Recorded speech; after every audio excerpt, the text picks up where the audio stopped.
So it's only been about a month ago since I was here at Lotus introducing to you the Lotus Evora GT430. At that time, the fastest track Lotus ever built, and even the fastest in terms of top speed. Now, just a month later, Lotus's tiny universe already looks a lot different again. But it makes sense, because the Evora has always meant to be the more comfortable GT version of the line, and Exige was supposed to be the fastest car of them all. But now the Evora had taken that crown. Now this car has been introduced to restore the balance. This is the Exige Cup 430.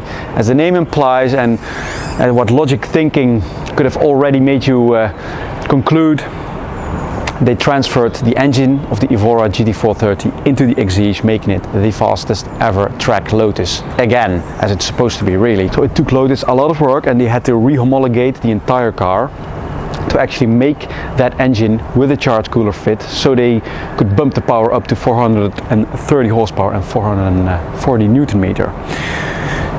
So quite impressive. 0 to 100, 3.3 seconds, top speed 290, but most importantly 1 second faster around the private test track of Lotus, 1 second faster than the Evora GT430, so it's by a considerable margin, considering it's such a tiny track.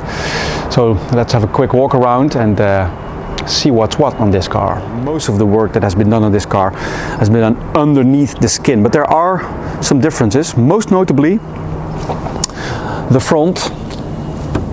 This here carbon fiber splitter with a rubber lip is good for 100 kilograms of downforce at top speed, and it's so effective that they skipped the use of the dive planes on the front, because they are simply not needed. The required amount of downforce has been reached just by using the splitter, and the tiny wings on the front only reduce the top speed in the end. New front wing, rear wing as well. Also carbon fiber, of course, good for another 120 kilograms of downforce, so altogether 220 kilograms, which for a car that weighs only 1,056 kilograms is, well, considerable, so to say.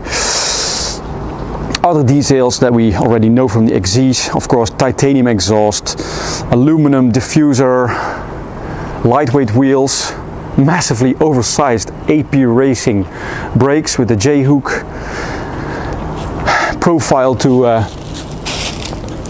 help dissipate the heat as effectively as possible. And also very interesting, everything on top of the car, where the center of gravity has to be low, is carbon fiber. This thing, the roof, this one, it's all expensive but lightweight carbon fiber. So there we have the engine, recognizable by its red engine cover.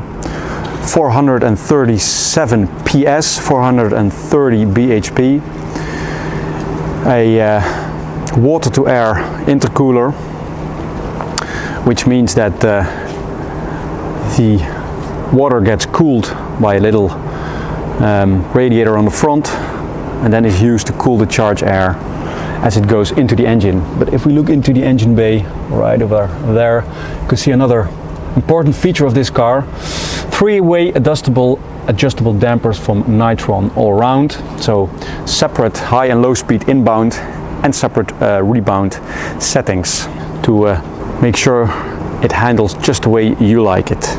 In the interior, as always, not much to see. Very stripped out look. Tiny little racing seats, very lightweight, carbon fiber, very narrow, but still hold you in place rather well. The very nice shifter. One notable thing though is this knob, which is for the race traction control. First you put the ESP into sport, and then into race, then the ESP is off, the traction control still works, and then you can select the percentage of wheel slip up to 12% or entirely off, or 1% if you really want the engine to be cut as soon as the rear wheels start to break away.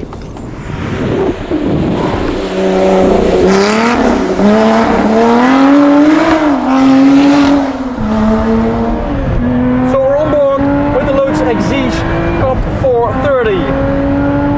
What's it like? Well, first of all, notably different than the Evora, which bears the same engine and part of the name, because this experience is so much more intense, much more noise, and a lot heavier steering, no steering assistance, very direct ratio, so every little detail gets transferred to your wrist and your fingers in the form of jerks and weight, and there's always something happening. It also means that you can really feel very well how much grip the tires have, and I must say, under these very damp conditions, that's not a lot of grip. Here and there traction control cuts in,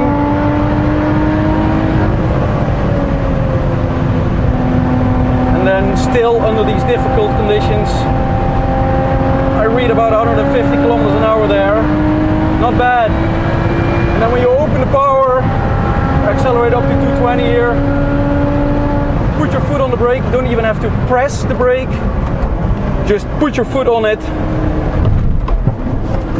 and already there's massive bite, massive response from the brakes. It's one of the typical Lotus strength brakes, and with this thing, it absolutely nailed it. The way you can adjust the pedal pressure and feel what's happening, hats off. But of course, the engine makes its own impression. It's not necessarily the top end power, although impressive, the way this thing accelerates. But it's more the torque. Doesn't matter what gear you're in, what kind of revs you're having, when you put the power down and the thing comes on boost, whoa, you just get a massive shove in the back. That also means under these conditions you have to be very careful with the throttle and don't even think about nailing it fully when the car is perfectly straight.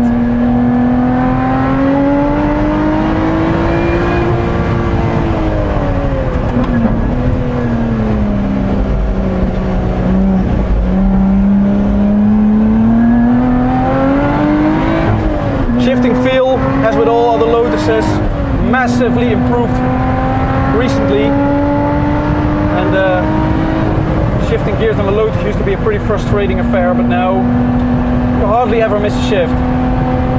Feeding the power in again, and time to relax my hands, because it's hard work in here,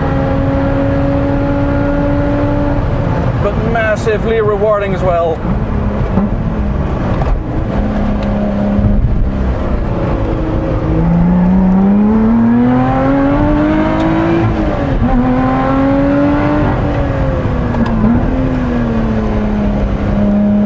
Really still very careful, it just won't turn in. And if you open the power, ooh, the back starts sliding.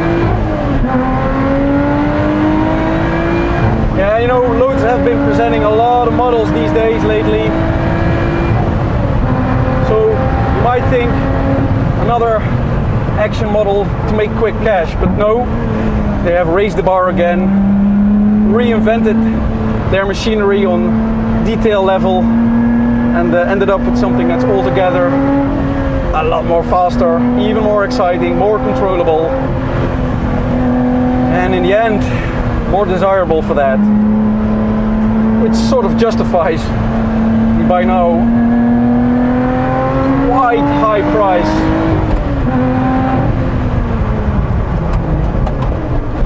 of 127,000 euros, well, at least in Germany.